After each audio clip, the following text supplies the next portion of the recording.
सुप्रभात दोस्तों। कारक और विभक्ति की क्लास में हम लोगों ने ये जाना कि कारक कितने प्रकार के होते हैं। तो चलिए अब इस कक्षा में हम देखते हैं कारक की कुल कितनी, सभी कारकों की अलग अलग परिभाषा। तो चलिए देखते हैं एक एक करके सभी कारकों की परिभाषा और उसके उदाहरण।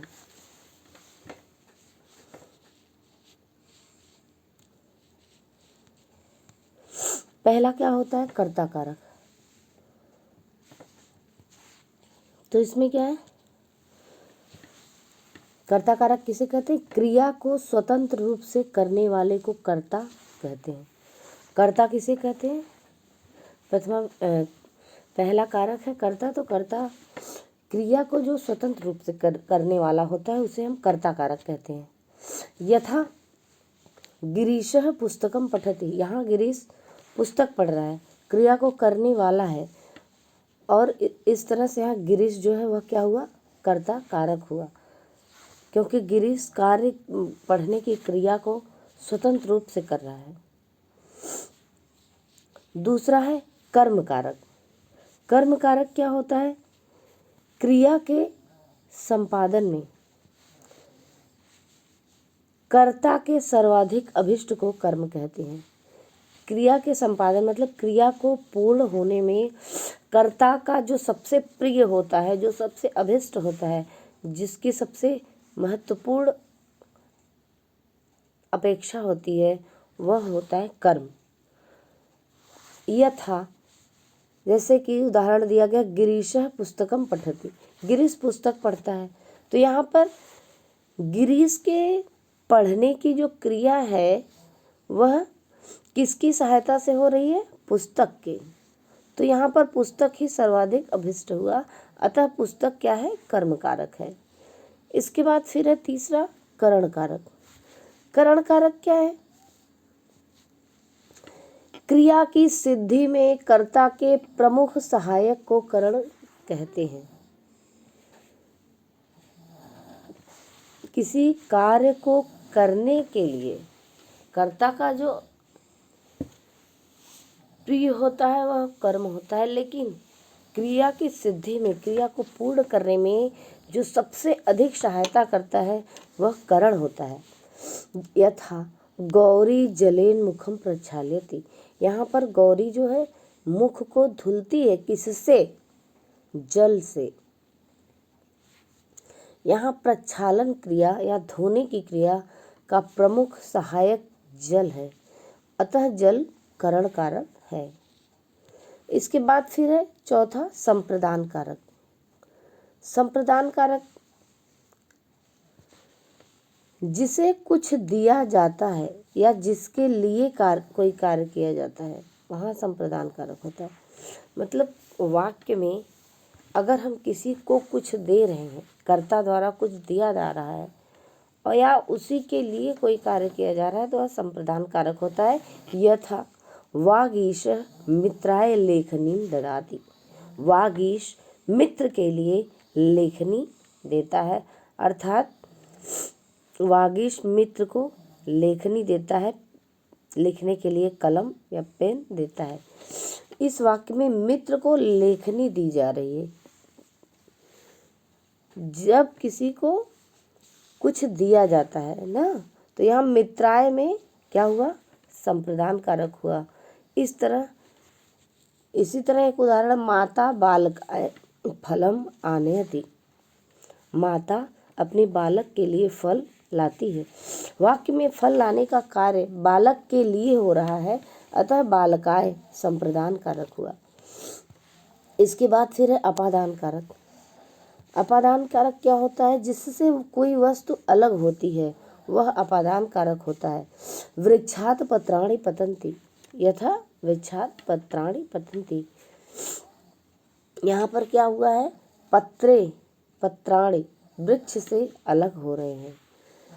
तो जिससे अलग होया जाता है, जिससे कोई वस्तु अलग होती है, इधर ये लिखा हुआ है, जिससे कोई वस्तु, उसमें अपादान कारक होता है। तो यहाँ वृक्ष से अलग हो रहा है तो वृक्षात् अपादान कारक हो गया है। इसके बाद फिर है अधिकरण कारक। क्रिया का आधार अधिकरण है। क्रिया करने का जो आधार होता है, आधार मतलब सरफेस, तो क्रिया करने का जो आधार होता है वह क्या होता है? अधिकरण कारक होता है। मतलब क्रिया करने का जो आधार होगा उसी में ही अधिकरण होगा। जैसे मुनि आसने तिष्ठति, मुनि आसन पर बैठा, बैठने की क्रिया कहाँ पर हो रही है? आसन पर। तो इस वाक्य में तिष्ठति क्रिया का आधार क्या है? आसने। अतः आसने अधिकरण कारक है। इसके बाद फिर बचा संबोधन। पहले ही बता दिया था मैंने कि संबंध और संबोधन दोनों को कारक की श्रेणी में नहीं रखा जाता। तो चलिए देखते हैं, जहाँ एक व्यक्ति अथवा वस्तु दूसरे व्यक्ति अथवा वस्तु से संबंध प्रकट करे वहाँ षष्ठी विभक्ति का प्रयोग होता है। जैसे रामस्य पुत्रः कुशः गच्छति, राम का पुत्र कुश जाता है।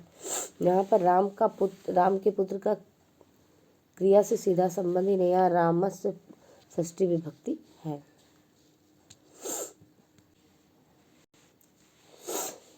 जिसका पुत्र कुश से सीधा संबंध है, अतः रामस्य संबंधवाचक षष्ठी सोहनस्य पुस्तकम अस्ति। सोहन का पुस्तक है, यहाँ सोहन का पुस्तक से सीधा संबंध है, अतः सोहन में संबंध कारक है। जिसे पुकारा जाए वह संबोधित किया जाए उसे संबोधन कहते हैं। हे बालक कोलाहलम मा कुरु, हे बच्चों शोर मत करो। इस वाक्य में बालक को संबोधित किया गया है, अतः संबोधन है। क्रिया से सीधा संबंध न रखने वाले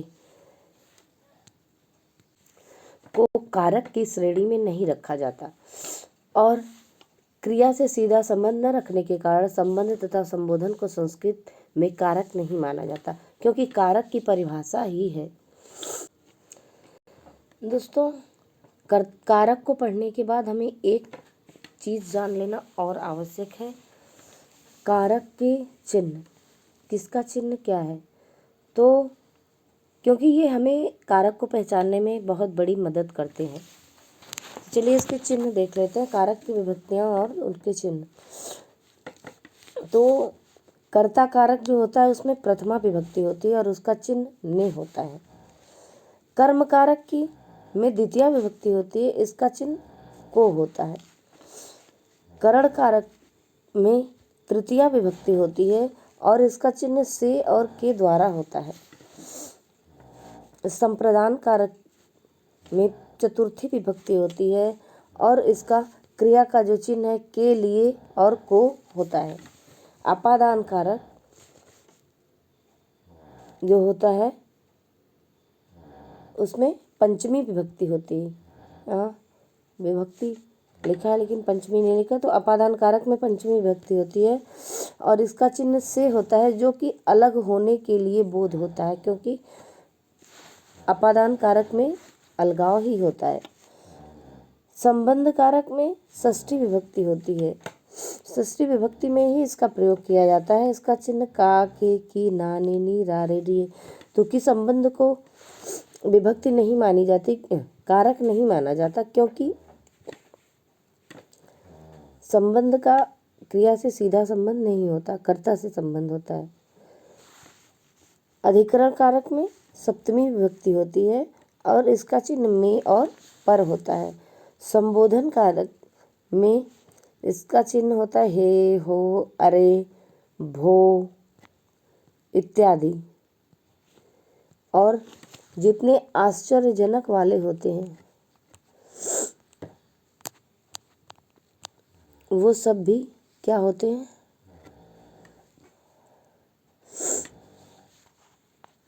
आश्चर्यजनक वाले शब्द भी क्या होते हैं? संबोधन में आते हैं।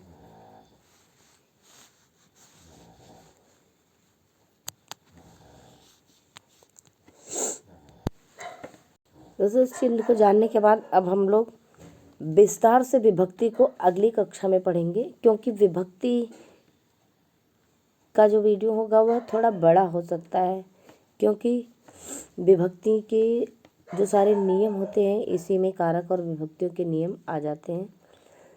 तो इसे हम अगली कक्षा में पढ़ते हैं। तब तक के लिए धन्यवाद।